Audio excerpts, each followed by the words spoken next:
इम्तिहान तहरीर करने के लिए जाने के दौरान तेलंगाना के जिले नलगुंडा में पेश आए सड़क हादसे में 15 तुलबा जख्मी हो गए। यह हादसा जिले की कौमी शाहराह 65 ताटेकल फ्लाईओवर से सर्विस रोड उबूर करने के दौरान कॉलेज की बस को पीछे से लॉरी ने टक्कर दे दी। हादसे के सबब कॉलेज की बस उलट गई।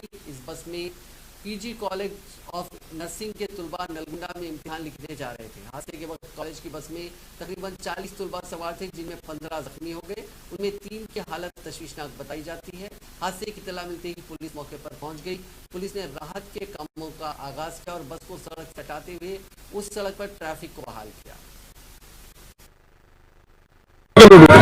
ताटिकल रोड क्रॉसिंग లో హైవే జాగ్రత్తలు లేక యాక్సిడెంట్